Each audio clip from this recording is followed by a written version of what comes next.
Hello, my name is Daniela Cannon and I am a gastroenterologist. I am the type of doctor who deals with digestive diseases such as gastroparesis. Gastroparesis is a disease of the muscles in the stomach and the nerves controlling those muscles. In a normal digestive system, the food will enter the stomach and then be broken down into smaller pieces through constant churning caused by the contractions of the stomach's muscles. From there, it is emptied from the stomach into the small intestine slowly in a metered fashion. This process allows the food to mix with the digestive juices of the small intestine, the pancreas, and the liver, and to be absorbed well from the intestine. With gastroparesis, there is a nerve injury to the vagus nerve. This is one of the nerves that assists in the initial contractions of the stomach's muscles. This ends up resulting in the food not breaking down properly and the emptying of that food into the intestine to not be normal. Unfortunately, there is currently no cure for this, and there's a multitude of causes. However, with proper treatment and diet management, the quality of life can stay relatively normal. You will now hear from some individuals that I have personally worked with who are living with gastroparesis and about how the disease has affected their lives specifically. Hi, my name is Abby Mooney and I have gastroparesis. I was diagnosed when I was 16 with this disease, and although it feels like it's been forever, my journey with the disease is only beginning. Many people ask me how I knew I had gastroparesis. Well, I tell them I had constant vomiting. Every time I ate a meal, I would throw it up, and it really started to affect my weight and my mental health.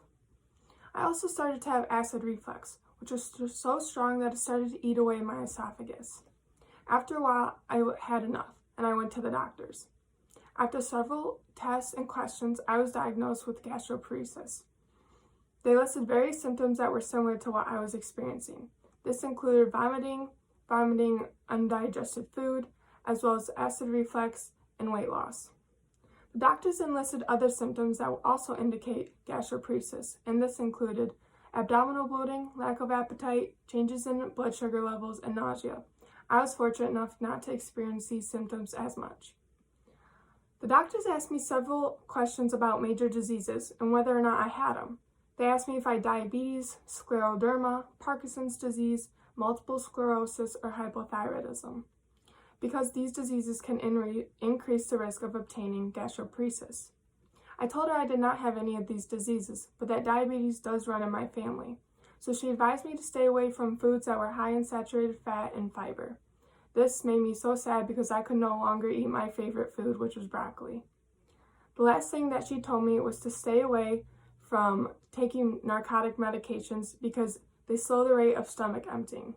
I was fortunate enough to have a wonderful doctor who answered my questions and gave me closure as to what was happening with me. Hi, I have gastroparesis and I'm going to share with you my journey on trying to eliminate the symptoms from my disease. When I was first diagnosed from my doctor, they prescribed me erythromycin and recommended me to take Benadryl to help with the nauseousness and go to visit a dietitian to help make a change to my diet to one that would work better for my disease. After visiting the dietitian, they recommended to eat smaller portions of food more frequently throughout the day. So they told me to eat like 5 to 8 small meals a day. And to make sure to chew my food more thoroughly and to also take a multivitamin pill daily and drink more water than normal. They told me I should avoid high fiber vegetables and red meats because they take longer to digest.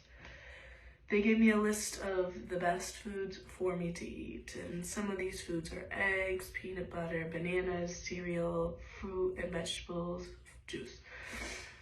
And to make sure to avoid greasy foods, seeds and nuts, broccoli and cauliflower, and carbonated beverages because these would not do very well. They gave me a 3-step planning. First, eating almost all liquids, or drinking, I guess you could say. Then eating liquids with some soft food in it, like soup and noodles. And lastly, eating soft foods that follow the guidelines of food that are best for me to eat. Up until now, this was all very effective for my disease, but my erythromycin has lost its effectiveness, which is very common of it, over time, and now I have to go switch to Reglan, which has major side effects, which is why we did not start me on it. Some of the side effects are tiredness, diarrhea, headaches, and so on. I still do consider myself pretty lucky though, because in severe cases, some people have to get feeding tubes placed in the small intestine if they cannot tolerate the foods temporarily. This is always temporary. Or they have to get gastric venting to prevent their pressure. Hi, my name is Cornelia Godis, and 2 years ago I was diagnosed with gastroparesis. This has had an effect on me mentally and physically and has put a restriction on my physical activity and food I eat. The doctor suggested me the importance of getting the nutrition needed while eating small, frequent meals that are low in fat and easy to digest. My diet includes high-protein foods such as eggs and nut butter and easy-to-digest vegetables such as cooked zucchini. I also avoid hard-to-chew foods like candy and chips, and some other foods that the doctor suggests eating are bread, cereals, crackers, ground and pureed meats, and vegetables. Unlike people who don't have gastroparesis, they can eat a variety of foods while maintaining a healthy weight. They are also recommended to choose a diet that are low in fat, like me, but they can have saturated fat and cholesterol. Since I do have gastroparesis, I am to avoid sugars, but people who don't have gastroparesis can eat sugars at a healthy portion. Thankfully, I had a great doctor who informed and helped me discover a proper diet and nutrition to help me stay healthy.